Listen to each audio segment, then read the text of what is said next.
एक चीज आप सभी लोग नोटिस कर रहे होंगे कि ऑलमोस्ट सारे के सारे ब्रांड्स आज की डेट में ईवीज भर भर के लॉन्च कर रहे हैं। सबको दिख रहा है कि हर दूसरी गाड़ी जो लॉन्च हो रही है इंडिया में वो एक ईवी ही है।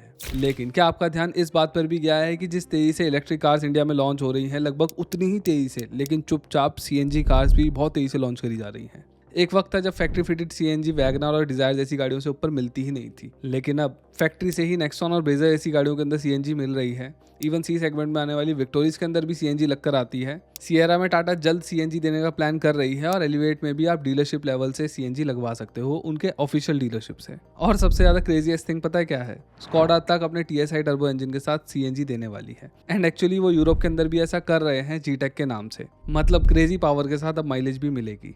हाँ, जानता हूँ इनमें से कुछ गाड़ियां पहले से सीएनजी के साथ आ रही हैं, लेकिन अगर आप ध्यान से देखोगे ना तो इन गाड़ियों को भी बहुत ज़्यादा टाइम नहीं हुआ है। हैरानी वाली बात यह है कि आज से 3 से 4 साल पहले इतनी गाड़ियां सीएनजी के अंदर एग्जिस्ट ही नहीं करती थी। काफ़ी हैरानी होती है ये देख के कि कैसे ब्रांड्स डुअल सिलेंडर और अंडर बॉडी सिलेंडर जैसे टेक्नोलॉजीज पर बहुत ज़्यादा भारी पैसा खर्च कर रहे हैं और मास मार्केट के अंदर नए नए सेगमेंट्स में सीएनजी गाड़ियों को लेकर आ रहे हैं। और ये हैरानी इसलिए हो रही है क्योंकि सिर्फ 2 साल पहले तक लोग सिलेंडर्स की वजह से बूट में कमी और सीएनजी की लंबी लाइनों की वजह से सीएनजी वाली गाड़ियों को लेना ही नहीं चाहते थे। फिर कैसे सीएनजी वाली गाड़ियां एक साथ इतनी ज्यादा बिकने लगी हैं कि 2026 में second most selling car segment जो था वो सीएनजी का था। इस वक्त लिटरली इंडिया का जो पैसेंजर कार का मार्केट शेयर है ना वो 21.98% सीएनजी कार्स के पास है। सीएनजी ने इवन डीजल को पीछे छोड़ दिया है। डीजल इस टाइम 18% पर है जो डीजल कार्स का मार्केट शेयर है और ईवीज का सिर्फ 4.25% पर ही अटका हुआ है। यानी कि पेट्रोल के बाद दूसरा सबसे बड़ा मार्केट शेयर सीएनजी के पास है। और उसके रीजन सिंपल हैं। पेट्रोल को लेके जो प्रेडिक्टेबिलिटी है वो कम होती जा रही है। लोग डर रहे हैं कि एथनॉल ब्लेंडिंग के साथ क्या होगा। E20 के बाद कई सारे मॉडल्स की माइलेज भी काफी गिर गई है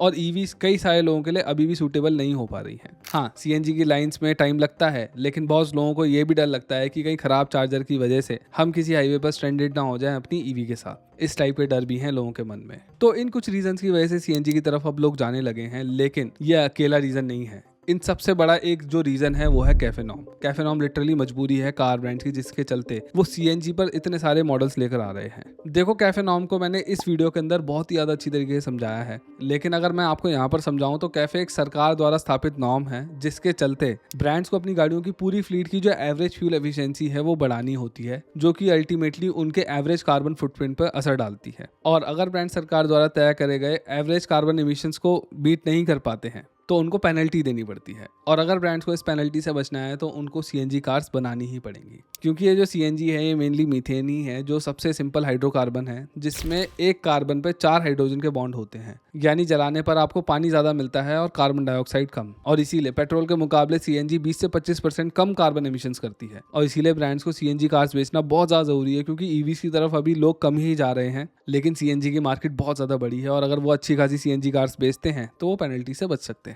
और इसीलिए ब्रांड्स एक से बढ़कर एक पैतरे आजमा रहे हैं अपनी सीएनजी कार्स की सेल्स को बढ़ाने के लिए। जैसे टाटा वालों ने मारुति की तरह फैक्ट्री फिटेड सीएनजी कार्स बनाना तो चालू करा, लेकिन उनका टारगेट प्राइवेट कार ओनर्स थे और प्राइवेट कार ओनर्स को चाहिए सहूलियतें। तो इसीलिए उन्होंने अपनी गाड़ियों के अंदर एक सिलेंडर देने के बजाय एक ही सिलेंडर को 2 में स्प्लिट कर दिया, यानी कि उसकी वॉल्यूम को 2 में स्प्लिट कर दिया और बूट के अंदर बहुत क्लेवरली ठीक ठाक सी जगह निकाल दी। टाटा मोटर्स का ये प्लान कितना ज्यादा शानदार निकल कर आया है, इस बात का अंदाजा इससे लगा लो कि Hyundai ने भी सेम चीज करनी स्टार्ट कर दी टाटा के बाद। और इसका रिजल्ट क्या निकल कर आया है वो भी आप देख लो। Hyundai एक्स्ट्रा पेट्रोल वर्जन का जो बूट है ना वो 391 लीटर्स का है, लेकिन डुअल सिलेंडर्स के बाद ये 225 लीटर्स का हो जाता है, जो कि काफी गिरा है 391 से, लेकिन फिर भी यूजेबल है। वैसे ही पंच पेट्रोल का जो बूट है वो 366 लीटर का है और आफ्टर डुअल सिलेंडर्स ये 210 लीटर्स का हो जाता है। अगेन कम हुआ है लेकिन फिर भी यूजेबल है, जैसा आप देख पा रहे हो। लेकिन वहीं मारुति फ्रॉन्क्स के अंदर आपको सिर्फ एक ही सिलेंडर मिलता है और स्पेयर टायर के बाद आपको कितना बूट मिलता है आप ये देख लो। आप इस बूट के अंदर एक बैग तक नहीं रख सकते हो। तो इससे ये समझ में आता है कि ये जो डुअल सिलेंडर सेटअप है ना ये बहुत ज़्यादा काम का है। हाँ, लेकिन मारुति की सिर्फ इस गाड़ी को देखकर आप मारुति की कैपेबिलिटीज पे शक नहीं कर सकते हो।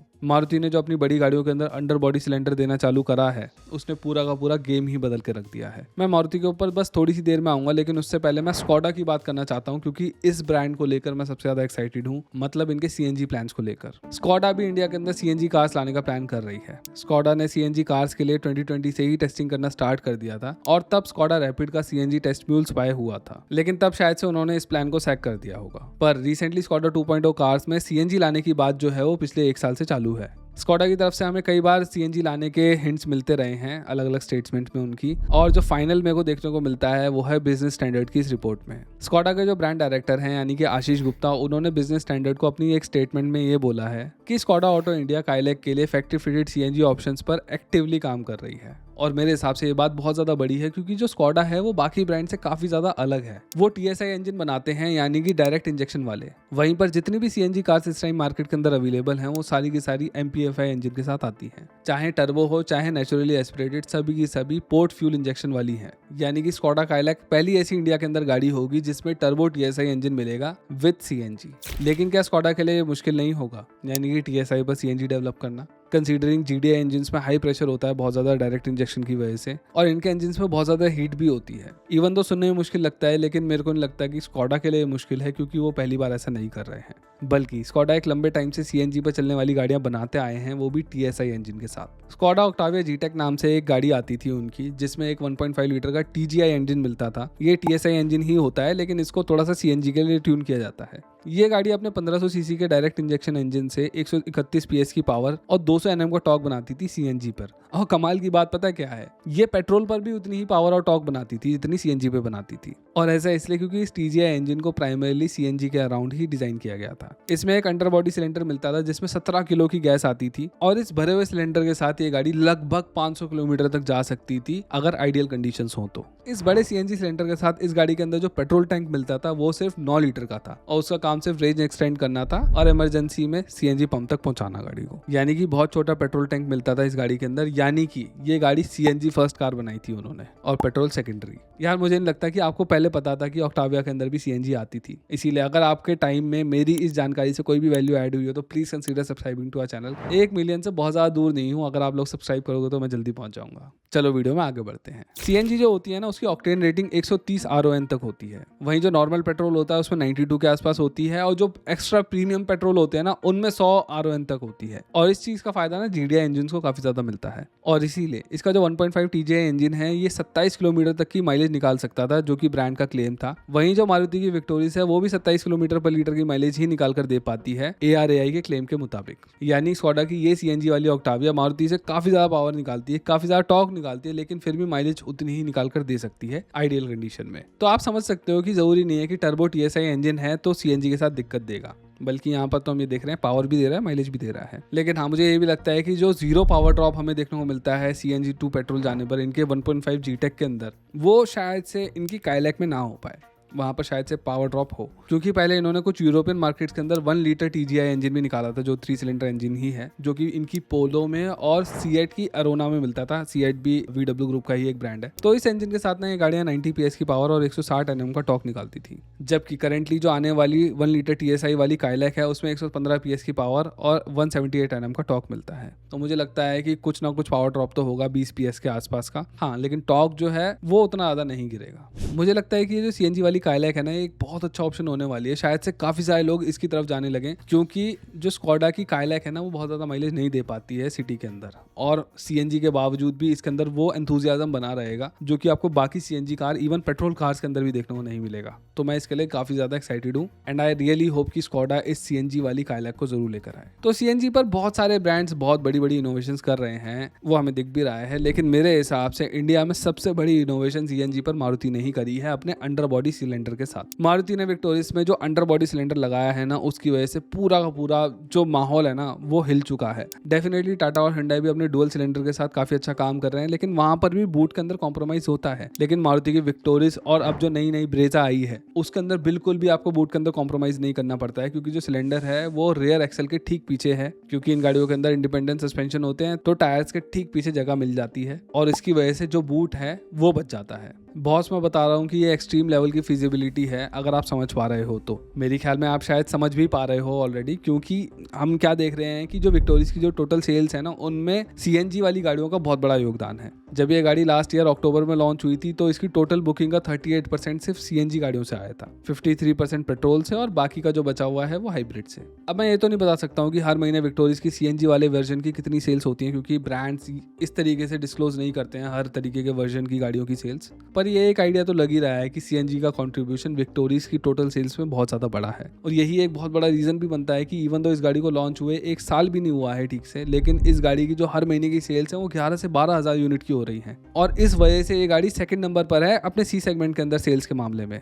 मैं सच बता रहा हूँ, अगर इस गाड़ी के एनए इंजन में 115 हॉर्स पावर तक भी होती ना तो क्रेटा ऑलरेडी क्राइसिस में होती। मेरे हिसाब से मारुति अभी भी सीएनजी के मामले में किंग है, लेकिन वो कुछ ऐसे कॉम्प्रोमाइजेस भी कर रहे हैं जो मेरे हिसाब से उनको नहीं करने चाहिए, वो इससे बच सकते हैं। जैसे जहां एक तरफ उनकी बड़ी गाड़ियों में बूट के अंदर बिल्कुल भी कॉम्प्रोमाइज नहीं हो रहा है, वहीं पर उनकी छोटी गाड़ियों के अंदर डिग्गी बहुत कम मिलती है।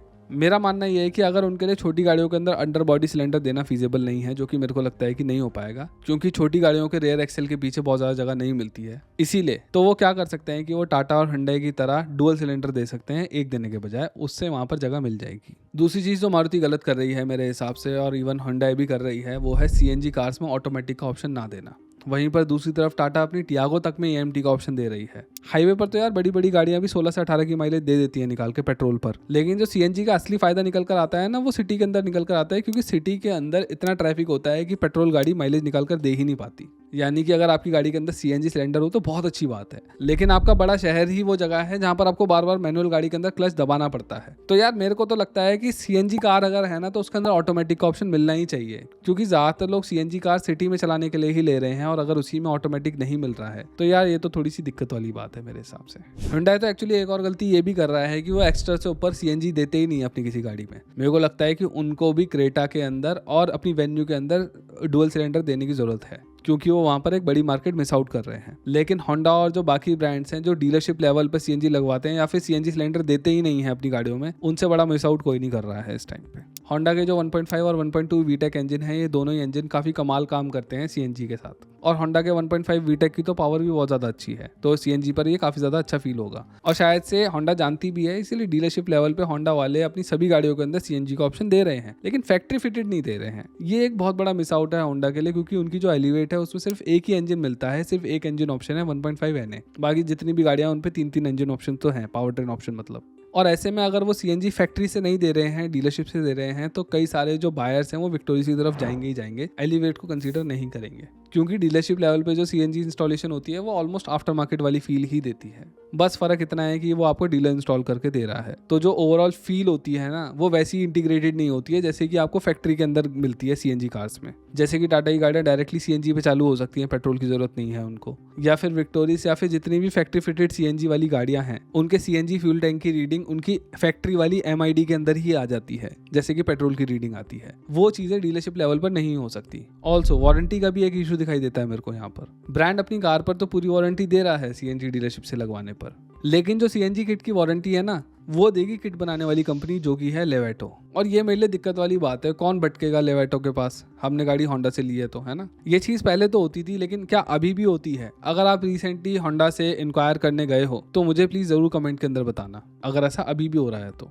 एक्चुअली फैक्ट्री फिटेड सीएनजी ना देने की वजह से ना होंडा अपनी अमेज की बहुत बड़ी सेल्स का हिस्सा खो रही है, क्योंकि जो सब 4 मीटर सेडान्स की मार्केट है उसमें 53% शेयर सीएनजी कार्स के पास ही है, यानी कि मेजॉरिटी सब 4 मीटर सेडान्स सीएनजी पे चलती हैं, क्योंकि इन गाड़ियों का यूज सबसे ज़्यादा टैक्सी मार्केट में किया जाता है। तो ये है पूरी की पूरी सीएनजी से जुड़ी हुई कहानी। अब एक सवाल का जवाब भी दे देता हूँ, क्या आपको सीएनजी कार लेनी चाहिए? देखो मेरे हिसाब से सीएनजी कार हर वो बंदा ले सकता है जिसके आसपास सीएनजी पंप है, घर में आप अपनी ईवी चार्ज नहीं कर सकते हो, हाइब्रिड के लिए जो अपफ्रंट कॉस्ट जाने वाली है वो नहीं देना चाहते या नहीं दे सकते हो, तो आपको डेफिनेटली सीएनजी कार्स की तरफ जाना चाहिए, क्योंकि अब जो वो वाली प्रैक्टिकलिटी वाले इश्यूज थे ना बूट वगैरह वाले, वो कई कार्स सॉल्व कर रही हैं। तो डेफिनेटली अगर आपको कोई पर्टिकुलर कार पसंद है और उसके अंदर सीएनजी आता है तो आपको सीएनजी वाली गाड़ी की तरफ जाना चाहिए, अगर आपके लिए सेंस बनाती है सीएनजी तो। लेकिन अगर आपको मुझसे जानना है कि आपको कौन सी सीएनजी कार लेनी चाहिए तो उसके लिए आप थोड़ा सा वेट करो। मैं एक वीडियो ला रहा हूँ जिसके अंदर मैं आपको ऐसी 10 गाड़ियां बताऊंगा सेंसिबल वेरिएंट्स के साथ, जो कि सीएनजी के साथ आती हैं और आपके लिए अच्छी रहेंगी। अगर आपको वो वीडियो देखनी है तो आप कमेंट्स के अंदर बता सकते हो। इस वीडियो में बस इतना ही। आप मुझे इंस्टाग्राम पे जरूर फॉलो करो, और अगर आपको मेरी जैसी इस तरीके की वीडियोस बनानी है इंफोटेनमेंट वाली, तो आप मेरा ये कोर्स जरूर ज्वाइन कर सकते हो। इसके अंदर मैंने बहुत ज़्यादा डिटेल में बताया है कि वर्टिकल और हॉरिजॉन्टल आर्ग्यूमेंट्स क्या होती हैं, कैसे बहुत ज़्यादा टाइट स्क्रिप्ट लिखी जाती है, कैसे स्केलेटन बनाया जाता है, ऐसी बहुत ज़्यादा इंपॉर्टेंट बातें बताई हैं मैंने इसके अंदर, जो हर उस बंदे के काम आएगी जिसको इंफोटेनमेंट वीडियोस के लिए रिसर्च और स्क्रिप्ट राइटिंग सीखनी है, रिगार्डलेस आपका एरिया ऑफ इंटरेस्ट साइंस हो, ऑटोमोटिव हो, है ना, स्पेस साइंस हो, हिस्ट्री हो, कुछ भी हो सकता है। तो आप जरूर कोर्स लेना अगर आपको इंटरेस्ट है इस चीज़ के अंदर।